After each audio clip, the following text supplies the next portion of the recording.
மயங்கொலிகள். மனம் மனம். மேலே உள்ள 2 சொற்களையும் கவனியுங்கள். உச்சரிக்கும் போது ஏறத்தாழ ஒன்று போலவே ஒலிக்கின்றன.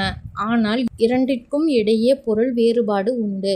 இவ்வாறு உச்சரிப்பதில் சிறிதளவு மட்டுமே வேறுபாடு உள்ள ஒலிகளை மயங்கொலிகள் என்கின்றோம்.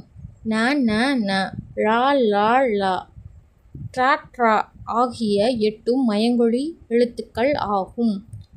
ந ந ந எழுத்துக்கள். ந. நாவின் நுனி மேல்வாய் அன்னத்தில் நடுப்பகுதியை தொடுவதால் நகரம் பிறக்கிறது. ந. நாவின் நுனி மேல்வாய் அன்னத்தின் முதல் பகுதியை தொடுவதால் நகரம் பிறக்கிறது. ந. நாவின் நுனி மேல்வாய் பல்லின் அடிப்பகுதியை தொடுவதால் நகரம் பிறக்கிறது. இட் இன், இத் இன், இற்று இன் ஆகியன இணை எழுத்துக்கள். இந்த இணை எழுத்துக்களைக் கொண்டு டகரத்தை அடுத்து வரும் நகரம் டன்னகரம் என்றும், தகரத்தை அடுத்து வரும் நகரம் டன்னகரம் என்றும், டகரத்தை அடுத்து வரும் நகரம் ட்ரன்னகரம் என்றும் அழைக்கப்படுகின்றன. சொற்களில் ந ந இடம்பெறும் வகை. ட என்னும் எழுத்துக்கு முன் இன் வரும். எடுத்துக்காட்டு: கண்டம், வண்டி, நண்டு. ட்ர என்னும் எழுத்துக்கு முன் இன் வரும். எடுத்துக்காட்டு: மன்றம், நன்றி, கன்று. நகரம் வர வேண்டிய இடத்தில் நகரம் எழுதப்படுவதால் பொருள் மாறுபடும் என்பதனை உணர்க. எடுத்துக்காட்டு: வானம், வெடி, வானம், ஆகாயம், பனி, வேலை, பனி, குளிர்ச்சி. ல ழ ழ எழுத்துக்கள். ல. ந. நாவின் இரு பக்கங்கள் தடித்து மேல் பற்களின் அடியை தொடுவதால் லகரம் தோன்றும். இது வ போல இருப்பதால் வகரலகரம் என்கிறோம். ல. ந. நாவின் இரு பக்கங்கள் தடித்து மேல் அன்னத்தின் அடிப்பகுதியை தொடுவதால் லகரம் தோன்றும். இதனை பொது லகரம் என்கின்றோம். இது ந போல இருப்பதால் நகரலகரம் என்று கூறுவர். ழ.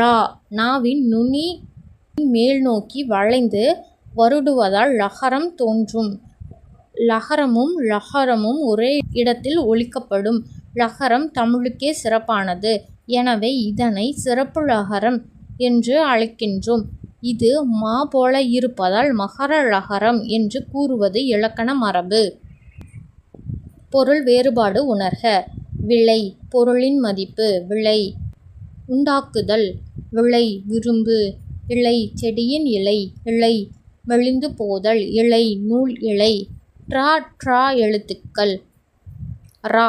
நாவின் நுனி மேல் அன்னத்தில் மேல் பகுதியை தொட்டு வருவதால் ரகரம் தோன்றுகிறது. இது இடையின எழுத்து என்பதால் இடையின ரகரம் என்கின்றோம். ட்ர. நாவின் நுனி மேல் அன்னத்தின் மைய பகுதியை உரசுவதால் ரகரம் தோன்றுகிறது. இது வல்லின எழுத்து என்பதால் வல்லின ட்ரகரம் என்கின்றோம்.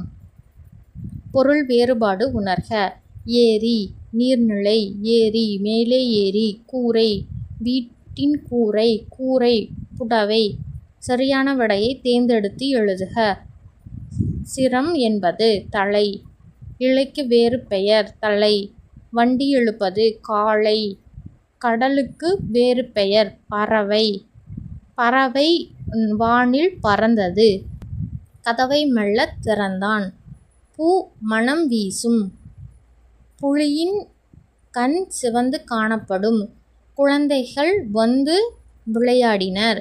வீட்டு வாசலில் கோலம் போட்டனர்.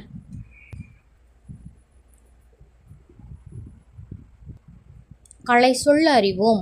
வெல்கம், நல்வரவு. கல்ச்சர்ஸ், சிற்பங்கள். சிப்ஸ், சில்லுகள். ரெடிமேட் ட்ரெஸ், ஆயுத்திய ஆடை. மேக்கப், ஒப்பனை. டிஃபன், சிற்றுண்டி. திருக்குறள். உலகில் வாழும் மக்கள் அனைவரும் சிறப்பான அறங்களை வலியுறுத்தியவர் திருவள்ளுவர். வீட்டிற்கு வந்த விருந்தினரை போற்றுதல், இனிய சொற்களை பேசுதல், பிறர் பொருளை விரும்பாமை, ஊக்கத்துடன் செயல்படுதல், பயனற்ற சொற்களை பேசாமல் இருத்தல், ஆகிய அறங்களைப் பற்றிய திருவள்ளுவன் கருத்துக்களை அறிவோம் வாருங்கள். விருந்தோம்பல். விருந்து புறத்ததார் தானுண்டல் சாவா மருந்தெனினும் வேண்டாற் பாற்று அன்று.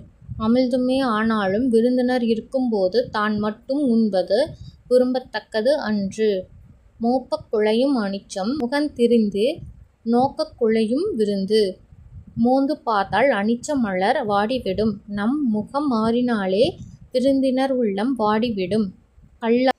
கல்லாமை. உள்ளத்தால் உள்ளலும் தீதே பிறன் பொருளைக் கள்ளத்தால் கள்வோம் எனல். அடுத்தவர் பொருளை களவாடலாம் என உள்ளத்தால் நினைப்பது கூட தீமையானது. களவினால் ஆகிய ஆக்கம் அளவிறந்து ஆவது போல கெடும். களவு மூலம் சேர்க்கப்படும் செல்வம் வளர்வது போல தோன்றினாலும் முடிவில் அழிந்துவிடும். ஊக்கமுடைமை. உள்ளம் உடைமை உடைமை பொருளுடைமை நில்லாது நீங்கிவிடும். ஊக்கமே நிலையான செல்வம். மற்றவையெல்லாம் நிலைத்து நில்லாமல் அழிந்துவிடும். ஆக்கம் அதர்வினாய்ச் செல்லும் அசைவுளா ஊக்கம் உடையான் உலை. தளராத ஊக்கமுடையவரிடம் ஆக்கமானது தானே வழிகேட்டுக் கொண்டு செல்லும். வெள்ளத்து அணைய மலர் நீட்டம் மாந்தர்தம் உள்ளத்து அணைய உயர்வு. மண்ணீரின் உயரத்திற்கு ஏற்ப நீர்ப்பூக்கள் வளரும். உள்ளத்தின் அளவுக்கு ஏற்ப மனிதர்கள் உயர்வார்கள். உள்ளுவது எல்லாம் உயர்வுள்ளல் மற்றது தள்ளினும் தள்ளாமை நீர்த்து. எண்ணுவதை உயர்வாகவே எண்ணுக. எண்ணியதை அடையாவிட்டாலும் எண்ணத்தை கைவிடக் கூடாது. பயனில்லா சொல்லாமை. அரும்பயன் ஆயினும் அறிவினார் சொல்லார் பெரும்பயன் இல்லாத சொல். நன்மை எது என ஆராயும் அறிவு உடையவர்கள் பயன் தராத சொற்களை பேச மாட்டார்கள். சொல்லுக சொல்லில் பயனுடைய சொல்லற்க சொல்லில் பயனிலாச் சொல்.